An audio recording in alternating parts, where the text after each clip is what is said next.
নমস্কার বন্ধুরা, পুচুসোনা ফ্যামিলিতে আরও একবার স্বাগত জানাই। আশা করি সবাই ভালো আছো। আমি ব্লিঙ্কিট থেকে কটা জিনিস অর্ডার করেছিলাম, চলো এটা ওপেন করে দেখি এর মধ্যে কী কী আছে। আমি স্ট্রবেরি এনেছিলাম, স্ট্রবেরিটা আমার ছেলে মেয়ে দুজনেই খুব ভালোবাসেন। আর এক নতুন জিনিস এনেছি, চলো ওপেন করা যাক। আর সেই নতুন জিনিসটা কি সেটা তোমরা দেখলেই বুঝতে পারবে। যে আর একটা ছিল ব্রকলি, ছিল ব্রকলিটাও আমি তোমাদের দেখাচ্ছি ঠিক কতটা সাইজের এসছে। আমিও এই দেখো স্ট্রবেরি, এটা 200 গ্রামেরও কাছাকাছি এসছে।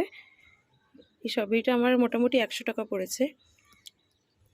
আর একটা ব্রকলি আছে, এই যে ব্রকলিটা দেখো, ব্রকলিটা বেশ ভালোই বড় দিয়েছে, 25 টাকার মতো পড়েছে এই ব্রকলিটা আমার ব্লিঙ্কিট থেকে। আর এবার যে নতুন জিনিসটা আমি কিনেছি সেটা হচ্ছে গিয়ে এই দেখো পার্পল কালারের বাঁধাকপি, যেটা আমি ফার্স্ট টাইম অর্ডার করেছি। জানি না এটা কেমন খেতে, কিভাবে তৈরি করতে হয়, আর এর ভেতরটাই বা কীরকম দেখতে।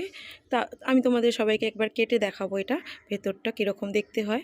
তো এই তিনটেই ছিল আমার অর্ডারের আজকের। তো চলো এই তিনটেকে একসাথে করে রাখি এবং এই বাঁধাকপিটাকে কেটে দেখাই।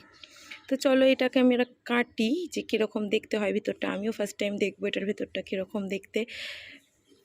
এই দেখো, এটা মোটামুটি নর্মাল বাঁধাকপির থেকে একটু আলাদা দেখতে আর একটু মোটা। নর্মাল বাঁধাকপিটা যেরকম ভেতরটা পাতলা হয় স্ট্রিপগুলো, এটা অনেকটাই মোটা হার্ড। তো বন্ধুরা, আজকের ভিডিও এই পর্যন্তই। পর দেখা হচ্ছে নেক্সট ভিডিওতে। ভিডিওটি ভালো লাগলে লাইক কমেন্ট শেয়ার করে দিও। ততক্ষণে ভালো থেকো, সুস্থ থেকো, টাটা।